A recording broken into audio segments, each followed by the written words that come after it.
지역 이슈를 속시원히 풀어보는 헬로 이슈 토크입니다. 올해 초 정부의 규제 완화 정책 이후 가파르던 부동산 하락세가 다소 완화되는 지역도 일부 나타나고 있습니다. 하지만 그 하락세 멈추지 않고 있는데요.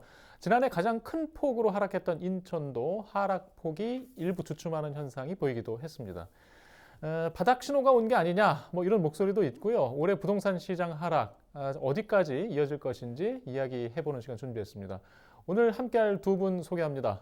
자, 하정민 전주대 부동산학과 객원 교수와 김인만 부동산 경제연구소장 나오셨습니다. 안녕하십니까? 안녕하세요. 안녕하세요. 네. 예, 여전히 하락세는 뚜렷하게 있고요. 주춤하냐 안 하냐 이런 의견을 좀 드릴 수 있겠는데 좀 자세히 오늘 얘기해 보도록 하겠습니다. 자, 하 교수님, 지금 수도권의 집값 추이를 어떻게 보고 계십니까? 역대급 하락세의 이제 정점을 조금 찍고 하락세가 조금 둔화되는 모습을 좀 보이고 네. 있습니다. 약 한 4, 5주째 하락폭이 이전보다는 조금씩 작아지는 모습을 좀 보이고 있는데요. 서울 지역 같은 경우에는 마이너스 0.35%에서 31%대로 그 하락폭이 둔화가 됐고요. 마찬가지로 이제 인천 수도권 지역 같은 경우에도 이제 0.5%대에서 0.48%대로 약간 움직임이 둔화되는 모습이 보이고 있습니다. 지방시장도 마찬가지고요. 이거는 약간 1.3 대책 이후에 그래도 약간 하락폭이 조금 둔화되는 양상을 좀 보이고 있는데요. 사실 이제 수도권 지역 같은 경우가 서울이라든지 다른 지방 지역보다는 이 규제 완화의 효과를 조금 미미하게 받고 있기 때문에 하락세가 다른 지역보다는 아직까지는 좀 둔화가 덜 되었다라고 판단이 되고 있고요. 인천 지역 같은 경우에도 부평, 서구, 연수구 같은 지역을 좀 서두로 낙폭이 조금 이어져 있는 모습을 좀 보이고 있습니다. 네. 저희가 이제 앞서 이제 주춤한 지역도 일부 있다. 이런 표현을 쓴 건 이제 서울의 일부 지역이거든요. 네. 이제 강남 가까이. 지금 이 상황을 어떻게 해석을 해야 됩니까? 약간 이제 특히 지금 기사를 좀 많이 접하신 분들은 아실 텐데요. 강남 지역, 강남 3구, 특히 송파 지역 같은 경우에는 지금 84제곱미터가 기존에 한 15억에서부터 한 지금 18억, 20억까지도 올라오고 있고 이제 거래 호가가 조금 오르는 모습을 좀 보이고 거래가 되는 양상을 좀 보이고는 있는데요. 굉장히 일부 지역에 좀 국지적으로 국한이 되어 있다. 그러니까 양극화가 조금 더 심해지고 있다라고 말씀을 좀 드릴 수가 있겠습니다. 특히나 이제 다른 지역과는 달리요. 강남 지역 같은 경우에는 실제로 강남 지역에서도 서초와 그리고 강남 지역 제외하고 송파 지역은요, 신규 입주 물량이 조금 둔화가 되어 있는 지역입니다. 물량이 많지 않기 때문에 일시적으로 이런 모습을 좀 보이고 있다라고 판단이 되고 있고요. 다른 지역 같은 경우에는 아직도 그래도 버틸 여력이 조금 남아 있기 때문에 이것이 각 호가로 이어지고 있는 모습은 좀 보이고 있지는 않습니다. 또한 좀 시기적으로 봤을 때예요. 겨울철은 좀 비수기잖아요. 그리고 지금 이제 시기적으로 1월 달부터 3월 달 이후 이제 명절 이후부터는 그래도 이제 봄철 이사 준비를 하거나 실거주자들이 좀 많이 물건을 찾게 되는 때이기 때문에 기존에 정체되어 있던 매물이 소화가 되면서 그리고 또 실수요자들이 이제 봄철 이사철을 맞이하여서 이런 물건을 찾기 때문에 이런 현상이 맞물려서 나타난 게 아닌가라고 좀 판단을 할 수가 있겠습니다. 일단 부분적인 시각으로 일단 우리가 보고 있기 때문에 더 봐야 될 것 같고, 소장님, 지금 정부에서 이제 연초에 규제 완화책을 내놨는데 네네. 뭔가 조금 아쉬우셨어요? 어떻게 판단하고 계십니까? 저는 전혀 아쉽지가 않았고요. 예. 오히려 제 생각보다는 좀 강하게 나온 것 같습니다. 강남 3구하고 용산구 빼고는 사실 전면 다 해제를 했고요. 예. 과거 사례를 보면 한 6개월 만에 이렇게 빨리 해제가 된 적이 있었나 싶을 정도로 파격적으로 해제를 했는데 그 이후에야 빨리 떨어졌으니까요. 규제는 집값 빨리 떨어지면 빨리 풀고요. 빨리 오르면 빨리 규제할 수밖에 없거든요. 그래서 저는 규제 완화 효과가 저는 어느 정도 봤다는 게 뭐냐면 우리 뉴스에서 많이 나온 둔촌주공 예를 들면 만약에 1.3 대책이 안 나왔다면 둔촌주공 계약률이 지금 70% 정도로 알려져 있는데 저는 1.3 대책이 안 나왔으면 50%도 힘들었을 거라고 보여지거든요. 나와서 이 정도 선방을 했는데 대책 효과가 없다라는 표현은 좀 맞지 않는 것 같고요. 국토부에서 명확히 이야기를 하고 있습니다. 뭘 얘기하냐면 빠르게 떨어지는 경착륙을 막기 위한 대책이다. 집값을 끌어올리기 위한 대책이 아니다라고 이야기를 하고 있는데 그런 논리로 본다면 대책의 효과는 있죠. 빠르게 하락하는 부분을 막았는데 제가 최근에 현장을 좀 많이 체크를 하고 있는데요. 송파, 헬리오시티도 가보고 인천 송도도 가봤는데 급매물은 소화가 됐어요. 급매물이 소화가 되고 하락은 멈췄고요. 마음이 똑같은 게 집주인들은 이제 급매물이 소화가 됐으니까 금리 인상의 불확실성도 이제 끝이 보이고 있으니까 살짝 호가를 올립니다. 호가는 올리는데 매수자들은 급매물 아니면 나 안 살래. 호가 따라가지 않을래라고 해서 지금 팽팽한 줄다리기를 하고 있는데 작년 하반기부터 빠르게 떨어지던 집값은 일단 멈췄고요. 하락세는 멈췄는데 관건이 이제 V자 반등을 하느냐, L자 횡보로 가느냐인데 V자 반등을 하기에는 역부족일 것 같습니다. 아직까지는 여러 가지 불확실성, 뭐 금리 인상이 사실 멈춘 것도 아니고요. 집값이 매수자들이 바라볼 때에는 네. 5억짜리 집이 15억 갔다가 12억 갖는 게 과연 떨어진 거냐, 뭐 그런 논리로 바라보기 때문에 당분간은 횡보할 가능성이 높습니다. 그래서 대책 효과가 없다라고 할 수는 없지만 집값을 끌어올리기에는 여전히 역부족이다라고 보여집니다. 예. 지난해 저희가 얘기할 때 이제 소장님께 제가 언제쯤 바닥입니까? 물어보니까 서울의 강남 3구를 제외하고 규제를 다 풀면 그때쯤이 바닥이 아니겠습니까? 라고 얘기하셨던 걸 기억하면서 네네. 자, 그럼 온기가 도는 시점은 얼마나 더 시간이 필요할까요? 온기가 돌려면은요, 저는 1차 바닥을 이제 확인을 했다라고 네. 생각이 들거든요. 제가 바닥의 시그널이라고 본다면 사실 저는 아직 바닥은 오지 않았다고 봅니다. 2차 바닥을 저는 기다리고 있는데 왜 그러냐면 상식적으로 6개월 집값이 떨어졌거든요. 그 과거를 보면 2015년부터 2021년까지 서울 수도권 지역은 7년 연속 올랐는데 6개월 조정이 되고 다시 반등을 해서 전고점을 뚫느냐, 그러기에는 심리적이나 집값 상승 폭 예. 피로감을 생각한다면 좀 역부족일 것 같고, 금리 인상 또 우리가 체크를 해봐야 되는데요. 예. 금리 인상이 이제 불확실성이 제거가 되고 희미한 빛은 보입니다. 끝은 예. 보이는데 중요한 거는 금리 인상이 멈추고 금리 인하까지 과연 예. 얼마나 시간이 필요한가, 얼마나 지속이 되느냐를 첫 번째를 봐야 되고요. 두 번째는 인하가 됐을 때 얼마나 빠른 속도로 인하가 되느냐. 네. 시장에서 원하는 속도는, 폭은 금리가, 기준금리가 한 1% 후반대, 2% 초반대 정도는 내려와야 대출금리가 3%대 정도 되는데 지금 3.5%? 한 번 예. 더 올리면 3.75 정도 될 수도 있는데 예. 거기서 2%까지 내려오려면 0.25씩 예. 베이비 스텝 7번 밟아야 되거든요. 예. 한국은행이 1년 만에 7번 밟을 수 있을까? 현실적으로 저는 어렵게 보기 때문에 적어도 금리 인하가 되고도 본격적인 회복을 할 때까지는 2년 정도 시간이 필요할 것으로 보입니다. 그래서 예. 아직은 당분간 줄다리기를 할 것이고요. 2, 3년 정도 줄다리기를 한 다음에 2차 저는 바닥을 기다리고 있는데 2차 바닥을 확인하면 이제 상승으로 돌아서는데 그 시그널이 사실은 강남 풀려야 되고요. 앞서서 네. 이제 강남 3구 빼고라고 말씀하셨는데 강남이 풀리는 걸 우리가 확인해야만 예. 이제 갈 때까지 갔다. 드디어 예. 바닥이 왔다라는 생각이 들고요. 집값이 이제 빠르게 하락은 했습니다. 고점 대비 30% 정도 또는 그 이상 하락한 지역들도 있는데 빠르게 추가 하락 가능성은 낮지만 여기서 이제 등락을 거듭하면서 소폭 상승을 하다가 하락을 한다면 고점 대비 한 지역에 따라서 한 50%까지도 가능성이 있고요. 마지막으로 보는 건 예. 우리 2020년도에 패닉 바잉 했잖아요. 양끌. 예. 막 했는데 반대 현상이 한 번은 나와야 되거든요. 집주인이 투매, 패닉 셀 현상이 나와야 되는데 지금은 너무 빠르게 떨어졌기 때문에 일부 집주인들은 급매물을 내놨지만 다수의 집주인들은 모를 거야. 예. 나는 급매물 아직 아니야 라고 생각을 예. 하고 있기 때문에 결국에는 2, 3년 정도는 랠리가 있을 것 같고요. 한 예. 번 더 2차 예. 바닥을 확인한 다음에 우리가 상승으로 돌아서지 않을까 예상이 됩니다. 알겠습니다. 교수님, 지금 인천 아까 이야기 좀 이어서 하면 올해 공급 물량까지도 계속 올해 내내 또 이어져 있어요. 네. 지금 이 때문에 더 걱정인 거죠. 뭐 하락 분위기가 이제 말씀하신 대로 계속 이어질 건데 얼마나 좀 심각성이 좀 내다보고 계십니까? 그 이제 올해와 내년 하반기까지 총 이제 전국적으로 25만 가구가 물량이 예정이 돼 있는데요. 예. 그 중에 가장 많은 몰려 있는 지역이 바로 저희 인천 지역입니다. 예. 8만 가구 이상이 되고 있고요. 아하. 실제로 지금 예.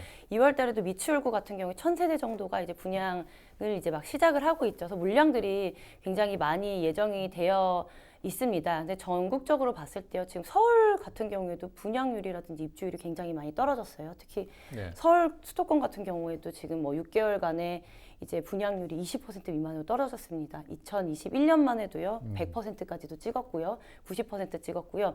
인천 지역 같은 경우에도 무난하게 97% 정도의 분양률이 있었는데 이게 굉장히 많이 떨어졌단 말이에요. 게다가 뒤에 이제 자꾸 분양을 할 수 있는 물량이 많아지기 때문에 이게 뭐냐가 되면 입주 물량이 많게 되면요, 또 역전세난이 또 심화될 가능성이 네. 있습니다. 왜냐하면 대량으로 물건이 입주 시기에 쏟아져 나오고 잔금을 치르지 못하면 이거 세입자를 구해야 되거든요. 예. 그런 현상이 지속될 것으로 예상이 좀 되고 있기 때문에 현재 지금 봤을 때는 적게는 5%에서 많게는 10%까지도 추가 하락의 위험이 인천 지역에는 조금 도사리고 있다라고 판단이 되지만요.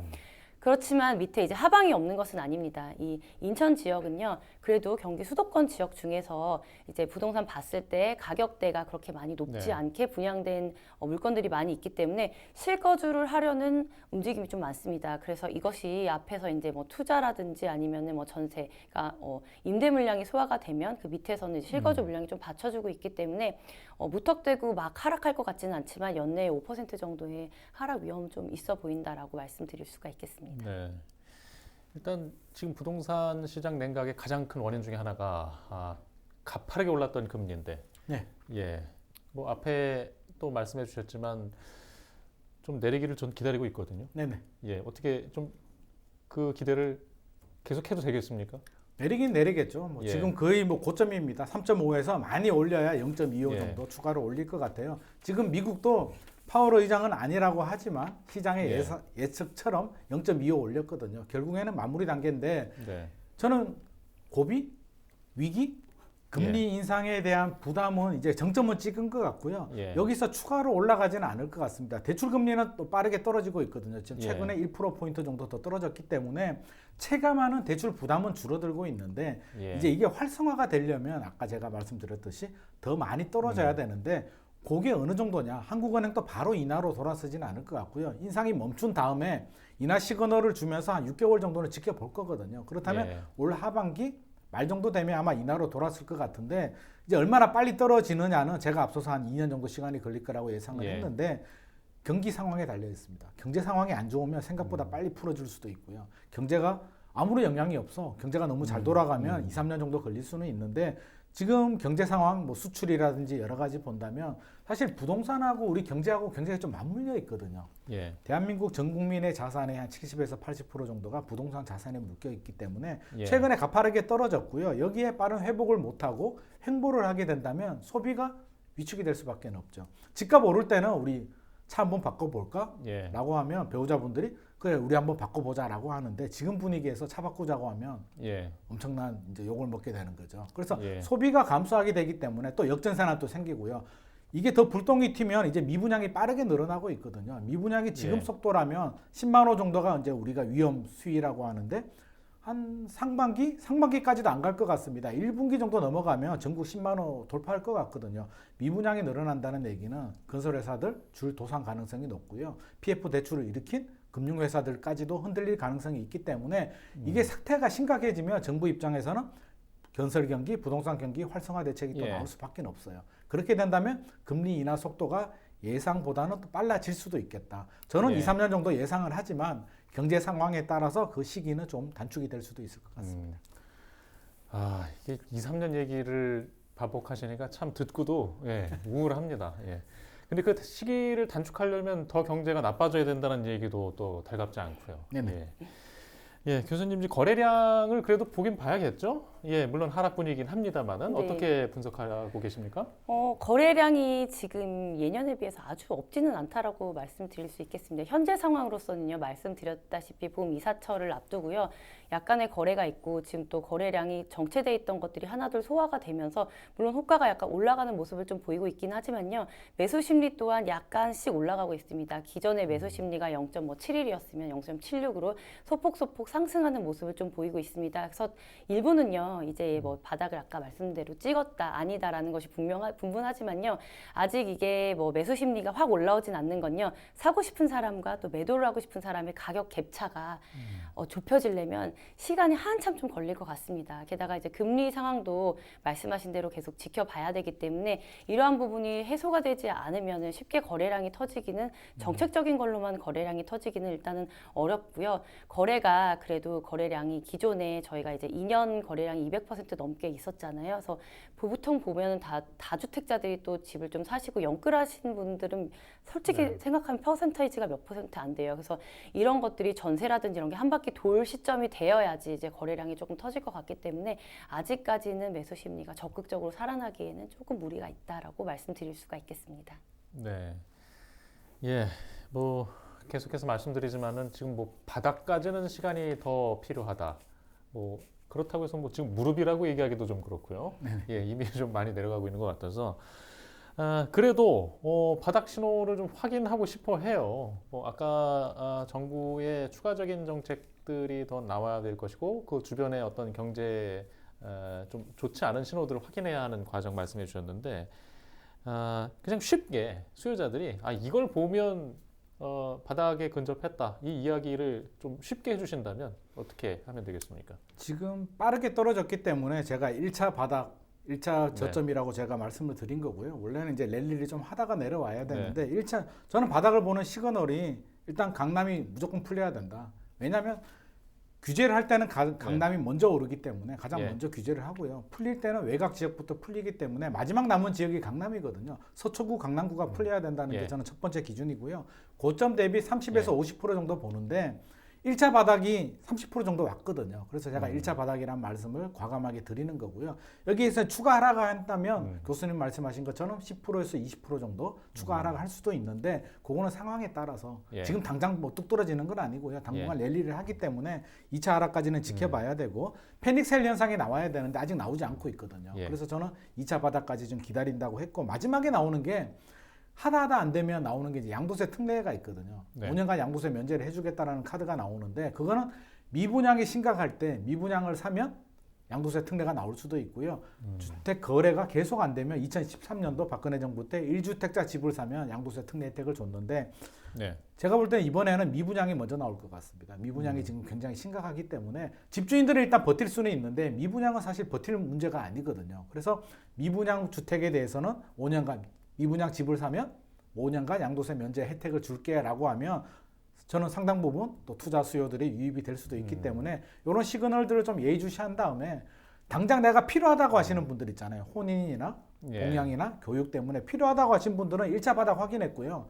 3개월, 6개월 기다려서 저는 2차 바닥까지 가지는 않을 것 같습니다. 필요하신 분들이라면 1차 바닥 확인했기 때문에 고점 대비 30% 정도 떨어졌다면 해서 구입해서 잘 살고 있으면 그것도 충분한 가치가 있고요. 살다가 2차 바닥이 오더라도 10%에서 20% 정도 조정이 된 다음에 또 상승을 하기 때문에 필요하신 분들이라면 1차 바닥 확인하고 30% 떨어진 물건들, 급매물, 좋은 물건들 찾으면 되고요.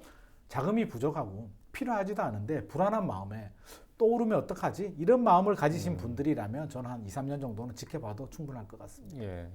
일단 무주택자들 뭐 그 중에서도 20, 30대는 사실 지금 금리가 상당히 부담스럽기 때문에 네. 가장 좀 난감하게 볼 수 있는데 일단 요즘 구매하고자 하는 그런 의욕도 많이 줄어든 것 같아요. 뭐 경제도 어렵지만 내 집 마련을 어떻게 접근해야 한다고 보세요?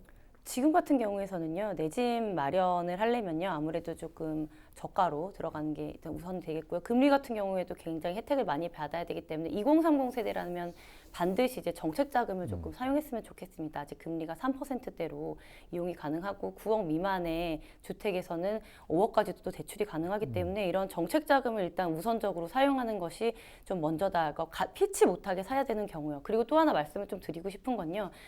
분위기에 휩쓸려서 이제 과도하게 지출을 한다거나 좀 무리하게 하지는 마시라는 말씀도 드리고 싶고요. 그렇다고 해서 내가 가지고 있는 가용 금액이 작다고 해서 뭐 빌라라든지 소규모 공동주택이라든지 이런 걸 보는 것도 사실 이렇게 바람직하지는 않다라고 말씀 좀 드리고 싶습니다.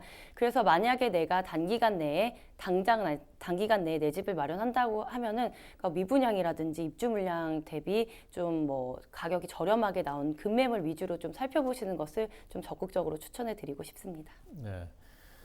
소장님 30초 정도 남아 있는데요. 네. 갈아타기 준비하시는 분들께도 한마디 부탁드립니다. 갈아타기 상급지로 갈아타는 거는 네. 저는 언제나 정답이라고 생각을 하는데요. 단 예. 지금 상황에서 따져봐야 될 건 저는 강남 불펜 없다고 보거든요. 강남이라고 안 떨어지는 건 아니고요. 외곽 지역부터 떨어지고 강남도 최근에 입주 물량이 많기 때문에 떨어집니다. 그래서 내 집값이 몇 프로 떨어졌느냐, 내가 갈아타고 싶은 상급지가 몇 프로 떨어졌는지를 확인하시고요. 내 집값이 더 많이 떨어졌는데 상급지가 덜 떨어졌다면 저는 기다리는 게 맞다고 보여지고요. 네. 반대 현상이다. 내 집은 덜 떨어졌는데 상급지가 많이 떨어졌다라고 한다면 적극적으로 갈아타셔도 좋을 것 같습니다. 예. 일단 선택은 시청자 여러분들의 몫입니다. 어떤 판단에 지금의 상황을 저희가 말씀드린 게 도움이 되기를 바라는 말씀드립니다. 이슈토크 오늘 준비한 소식은 여기까지입니다. 시청해주신 여러분 고맙습니다.